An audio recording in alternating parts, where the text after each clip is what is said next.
What the hell are you playing at? If you're quitting, do it alone. Honestly, I've always hated you, acting all superior just because we joined at the same time. Seniority-based promotions, corrupt politics. I've had enough. Maybe I should just move abroad.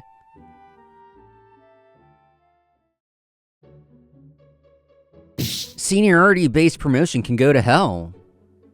You're the last person who should be saying that, Takahashi. You got promoted to section chief at the youngest age ever. Normally, you'd still be on the same level as me. I appreciate that Manager Asari pushed for me, but it's still not enough. I'm Yuma Takahashi, 26 years old. I'm an AI engineer. This guy here's my junior, Kenta Sato. We joined the company at the same time, but since I have a master's degree, I'm 2 years older than him. Still, it's only because you hold a patent in AI. That's why you're getting special treatment. The patent reward money is peanuts, and promotions beyond section chief are completely blocked. How can I be satisfied in this environment? That's why I'm telling you because I trust you. I'm thinking of going independent soon. Independent? You're gonna throw away the stability of a major corporation? Soaking in lukewarm water and stagnating isn't what I call stability. What do you say? Want to come with me? Kenta hesitantly mutters, I'll think about it. Don't tell anyone yet, it's still a secret, I add. He's my right-hand man. We've built a solid trust. I was sure he'd keep his mouth shut, but then... Yuma, are you out of your mind? If you're going to throw away a full-time job, then we're done. The secret was out instantly.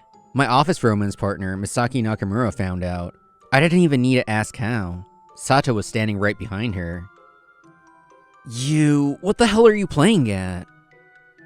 If you're quitting, do it alone. Honestly, I've always hated you, acting all superior just because we joined at the same time. I'm dating Sato now, so goodbye. Sato sneers at me with a smug grin. I finally get it. My eyes had been clouded. It is what it is. I always knew convincing stability-obsessed Misaki would be an uphill battle. Honestly, this is refreshing. I begin preparing for my resignation in earnest and inform my direct supervisor, Manager Asari. I failed to get you the position you wanted. That's my responsibility. I appreciate everything you've done, Manager. You even went out of your way to negotiate for me. Sorry I couldn't meet expectations. I'm sure you'll be fine wherever you go. But if you ever need anything, my door's always open. And with that, I officially left the company and started making plans for my independence. So, the dark side of USAD is finally exposed. But I barely hear about it in Japanese news. As I prepare to go independent, I reached out to Emily, an American I met during my master's program. Emily is a business prodigy who skipped grades and came to Japan for cultural exchange. Same old media censorship. It's been known for ages that old school media is infiltrated by foreign interests. Seriously, who's this country even for? Even in national politics, we've got naturalized foreigners running for office. I plan to get to the main topic after some casual chat, but I couldn't hold back my frustrations about Japan's society. The ruling party is silent. Nothing will change unless it's completely dismantled. And the opposition? They're nothing but a nest of spies who couldn't care less about national interests. Japan isn't governed for its own citizens. It's real citizens. It's the same in America. People are divided, but I think the president is just doing politics for himself. At the very least, he's pushing America first. That alone makes him better than Japan's politicians. Seniority-based promotions, corrupt politics. I've had enough. Maybe I should just move abroad. Wait, is that why you called me today? If you're thinking of moving, I wouldn't recommend America for you, Yuma. No telling what could happen. No, that's not it. This is about business. You're graduating from your master's soon, right? Why don't we team up and make something big? Aha!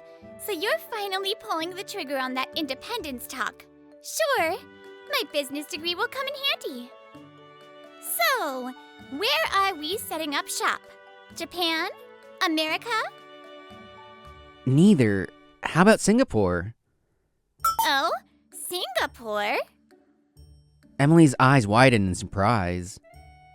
It's not as big as America, but it's a major hub in Asia, and its IT industry is thriving.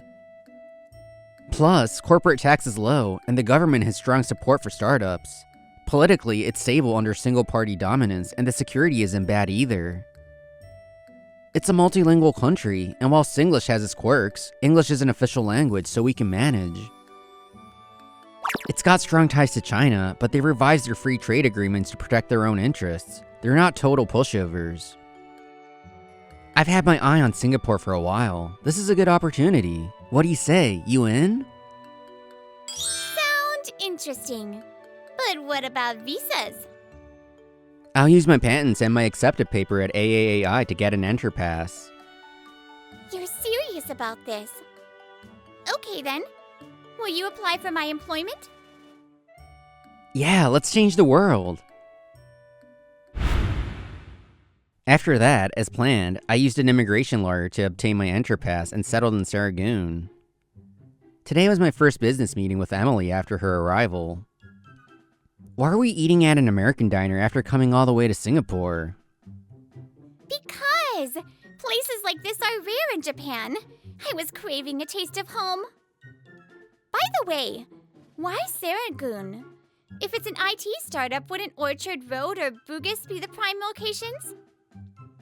Would you rather pay $4,000 a month for a one-bedroom apartment? Here, it's half that. 4,000? That's as bad as America. Maybe worse. Singapore is a small country. You can get anywhere from anywhere. From Serangoon, I can get downtown in 15 to 20 minutes by MRT. That makes sense, but a one-bedroom? What about a partner? Didn't you have one? Oh, I didn't tell you? We broke up. Said I was crazy for leaving a stable job, then hooked up with my junior. As I told her this, Emily's eyes went blank for a second. Then... Fantastic! Huh? What is? Sushi from Japan is great, but America Pizza holds its own. Because, you see, the philosophy of pizza is that even when it fails, it's still delicious. Life is just like pizza. No matter the problems, it's still something to savor. I had no idea what she meant, but she was probably trying to cheer me up, I guess. So, about business, I'm planning to develop an AI education agent. The information gap keeps widening, and that's because education isn't reaching everyone. A politically neutral AI that gathers and filters factual information is something the world needs. Great idea! Let's establish it in Singapore first, then expand globally. I'll cover the weak spots in the business model. I'll handle the investors too. That's my partner for you. I'm counting on you. Unidentified creature from the AI industry in Japan! Uma! Oh, Nessie, Bigfoot, Capybara. Do we really need this introduction every time? Getting investors to remember your name is important. Even if you're known in the field, to the general public, you're still a nobody. Fair point, but still. Hey, Mr. Bigfoot. Please call me Yuma. After that correction, I began explaining my business model, of course in English. About a year later, I was leading my team in developing the AI agent. I've compiled the marketing strategy documents. I also prepared the presentation materials for venture capitalists. Check them over. Our company is really coming together, isn't it? Emily murmurs thoughtfully. I pause my work and look up. Want some coffee? Take a break or you'll turn into a robot. The AI development is going well, right? Yeah, thanks to you supporting me, both in work and outside of it. When I first came to Singapore, I never expected our relationship to turn out like this. Oh, but I had a feeling. You called me your partner, didn't you? I meant business partner at the time, though. For the next lease renewal, let's move in together. Even in Serangoon, rent is still high. Sharing would be easier, right? As we exchanged playful banter, a notification popped up on my desktop. Huh? An email from Asari? Your old boss? Good news, maybe? Hard to say. I opened the email. Since you left, Sato has been stepping up. He's becoming more reliable every day. He's now leading a new project. Also, our company is in talks to merge with a major Taiwanese IT firm. The seniority system you despised is changing. If you ever wish to return, my door is always open. I muttered humph, then sent the email straight to the trash. You sure? I have no attachment to Japan, no interest either. I'll succeed here, get my PR, and never look back. 2 years later, our personalized information education AI platform became a worldwide success. Even in the middle of a busy schedule, I ended up hosting a seminar in Tokyo. One of our major investors was Japanese and they insisted. I couldn't refuse. Well, why not? It's been 3 years since you've been back. Let's enjoy Japan. I did a quick check on Japan's current situation before coming. The country was still stagnant, stuck in its lukewarm comfort zone. But compared to 3 years ago, prices had skyrocketed, making life even harder for the people. You're Mr. Yuma Takahashi and Miss Emily Caroline Wilson, correct? Mr. Takahashi, this is your triumphant return to Japan. Could we get a comment? A journalist, huh? Humph. Come on. If you ignore them, they'll just write whatever they want. I don't care how old media portrays me.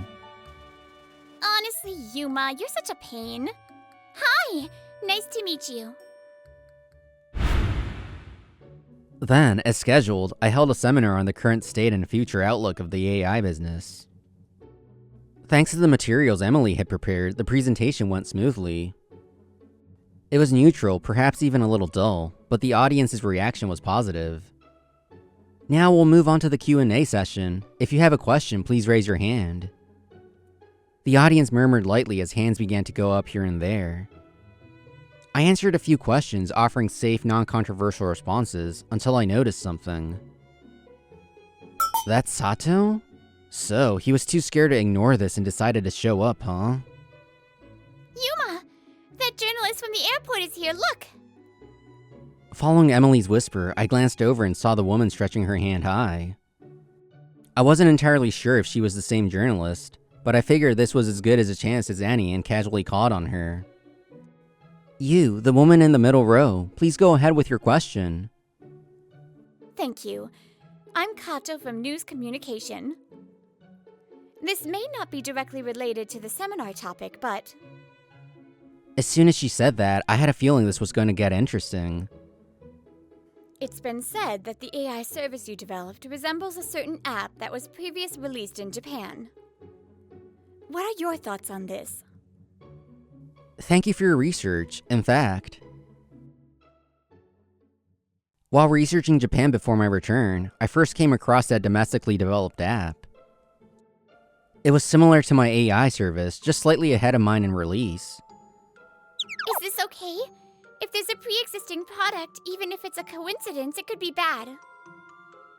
No, it's not a coincidence, but it's also not a problem. That's just a poorly made prototype. The developer? My old company. No need to even confirm it. During this trip, I plan to settle this matter once and for all. That app originated from a project I once worked on. I won't go into details, but the truth will come to light soon enough. The question had perfect timing in an audience filled with the key players. I glanced toward the seats and saw Sato's face drained of color. Emily, get in touch with the journalist later. After answering a few more questions, the seminar concluded successfully.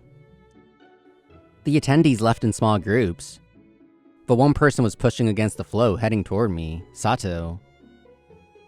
It's been a while, Takahashi-senpai. That was an excellent seminar.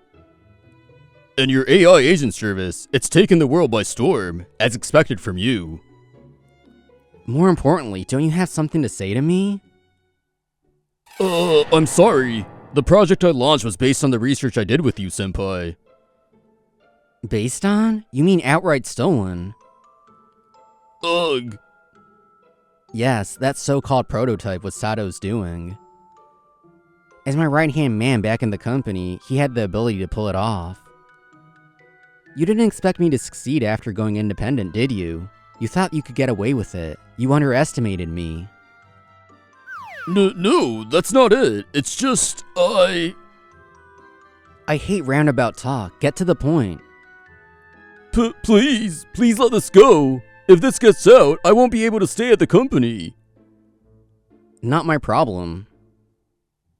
That's what I'd like to say, but unfortunately, I'm busy. I have no intention of filing a lawsuit myself. Besides, once something proves successful, copycats will sprout out like bamboo after the rain. Still, I can't just ignore a pre-existing service like this. Thank you! But if you're just clinging to the company and shutting off your brain, you have no future. As Sato left, Emily returned. As you asked, I've leaked the info to the journalist. Now it's just a matter of time, maybe 6 months to verify everything. I wasn't lying to Sato. I wasn't gonna file a lawsuit myself. About 6 months after returning to Singapore, the news broke about Sato's plagiarism. It didn't make huge headlines, but the facts had been exposed. The so-called pre-existing service would soon be gone. Speaking of which, the CEO of that company was now a Taiwanese executive. Just as I had suspected when I first heard about the merger. I thought all related materials were disposed of when you left, but I never imagined Sato had hidden them. I deeply apologize.